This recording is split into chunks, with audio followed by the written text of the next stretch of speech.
첫 시간 주님께 안녕하세요. 대강교회 오훈 목사입니다. 11월 22일 토요일입니다. 하나님 우리에게 주신 말씀은 로마서 7장 7절에서 13절까지 말씀입니다. 그런즉 우리가 무슨 말을 하리요? 율법이 죄냐? 그럴 수 없느니라.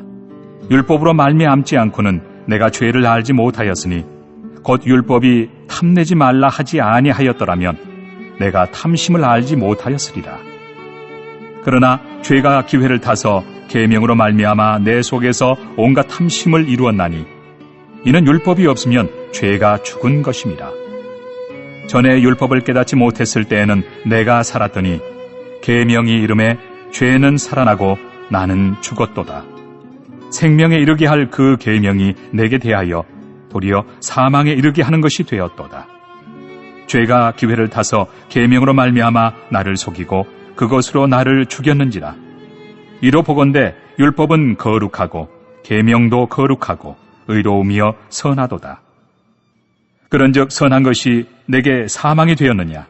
그럴 수 없느니라. 오직 죄가 죄로 드러나기 위하여 선한 그것으로 말미암아 나를 죽게 만들었으니 이는 계명으로 말미암아 죄로 심히 죄되게 하려 함이라. 아멘. 우리가 율법에 대해서 오해하면 안 되는 것이 율법을 나쁜 것으로 인식하는 것입니다. 사도 바울이 물어보죠. 율법이 있어서 죄가 죄된 것이니까 꼭 율법이 죄를 생기게 한 것 같다는 겁니다. 7절을 보십시오. 그런즉 우리가 무슨 말을 하리요? 율법이 죄냐? 그럴 수 없느니라. 율법으로 말미암지 않고는 내가 죄를 알지 못하였으니 곧 율법이 탐내지 말라 하지 아니하였더라면 내가 탐심을 알지 못하였으리라. 율법이 뭘 하는가? 나쁜 게 뭔지를 알려주는 거예요. 그럼 우리는 이게 나쁜 거구나. 근데 이게 나쁜 것임을 알게 됐는데 중요한 것은 그것을 금할 힘이 내 안에 없다는 거죠. 그래서 나쁜 것이라는 것을 알게 되었음에도 그 나쁜 짓을 하고 있는 나의 모습을 내가 보면서 내가 죄를 깨닫습니다. 내가 죄를 지은 거구나. 율법이 탐내지 말라고 그러지요. 그런데 그 율법을 알기 전에도 탐심은 있었나요? 없었나요? 있었죠. 탐심은 내 속에 있었습니다. 탐욕을 부리면서 살았어요. 그게 죄가 죄인지 모르고 살았습니다. 그런데 율법을 통해서 이게 죄구나 알았어요. 그럼에도 불구하고 여전히 탐욕을 부리고 있습니다. 그런 나를 보면서 죄의 실체를 깨닫게 되는 것이죠. 아담과 하와에게 하나님께서 선악을 알게 하는 나무의 열매 그거 먹지 말라라는 계명을 주셨어요. 그러면 하와는 그 열매를 먹고 싶어하는 탐심, 이것이 죄라는 것을 언제 알게 됩니까? 계명을 받을 때 바로 알았을까요? 그 열매를 먹고 싶어하는 마음이 내 속에 이 탐심이 내 죄야. 아니죠. 선악과 앞에 서서 그 열매가 먹음직도 하고 보암직도 하고 지혜롭게 할 만큼 탐스럽다.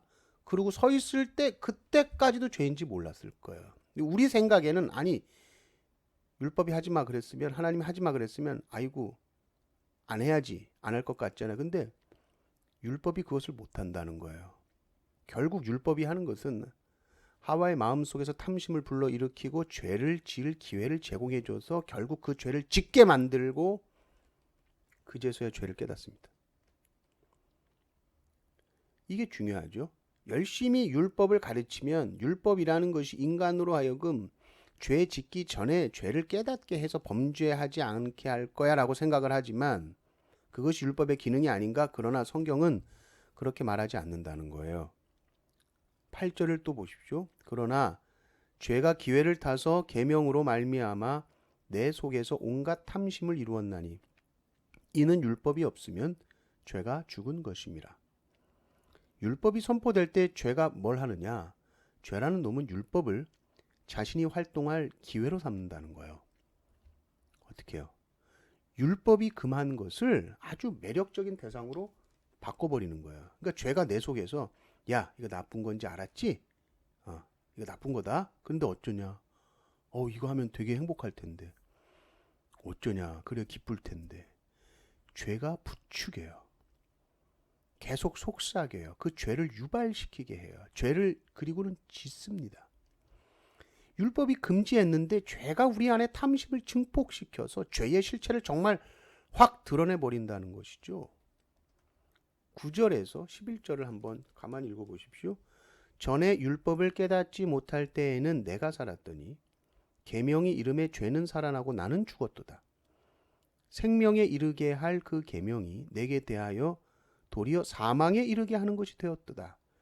죄가 기회를 타서 계명으로 말미암아 나를 속이고 그것으로 나를 죽였는지라. 우리 율법을 지키면 사는 거거든요. 지켜라, 살리라 이 주어졌거든요. 그런데 인간은 오히려 그것을 알면서도 죄를 지으니 안 돼, 죄를 지으면 안 돼 알면서도 죄를 지어요. 그러니 그 율법으로 말미암아 죽게 된다는 것이죠. 그러면 율법이 문제인가? 아니라는 거예요. 인간이 문제라는 거예요. 율법은 하나님을 보여주는 거울입니다. 하나님의 뜻이 뭔지, 하나님의 성품이 뭔지 보여주는 아름답고 선한 거예요. 12절을 보십시오. 이로 보건대 율법은 거룩하고 계명도 거룩하고 의로우며 선하도다. 완벽한 거룩, 완벽한 의로움, 완벽한 선. 율법은 그 기준을 가지고 와서 인간 앞에 섭니다. 그리고 최종적으로 죄를 지은 인간에게 사망 선고를 내리죠. 너는 죄인이야, 죄 있어, 유죄야. 우리는 죄를 지음으로 죄를 알아요. 죄라는 놈이 얼마나 교활한지, 그 죄를 짓고 그 죄의 파멸성을 깨닫기 전까지 이 죄라는 것이 우리에게 만족을 줄 것처럼 우리를 계속해서 속입니다. 그리고 결국 그 죄로 인해서 사망 선고가 내려지고 나서야 죄, 진짜 나쁜 놈, 율법을 통해 깨닫죠. 그래서 이 죄 앞에 우리가 인정해야 되는 것은 나는 아무것도 할 수 없습니다라는 겁니다. 내가 율법을 알아서 죄를 이겼어. 아니에요. 율법을 알아도 오히려 이 죄를 더 탐닉하게 될 뿐입니다. 그리고 하나님 앞에 죄인으로 드러날 수밖에 없는 존재임을 깨닫는 것이죠.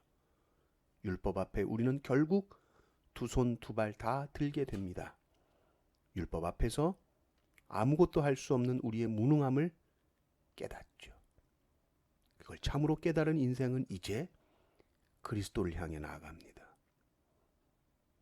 그리스도밖에 구원이 없음을 알고 그 십자가 앞에 무릎을 꿇고 우리는 그 십자가에서 우리의 모든 죄를 지시고 죽으신 그리스도를 만나게 되는 것이죠. 율법의 빛 앞에 드러난 우리의 죄, 그것을 인정하는 것이 복음의 시작입니다. 이 은혜를 항상 더 깊이 알아가시기를 주님의 이름으로 축원합니다. 아멘.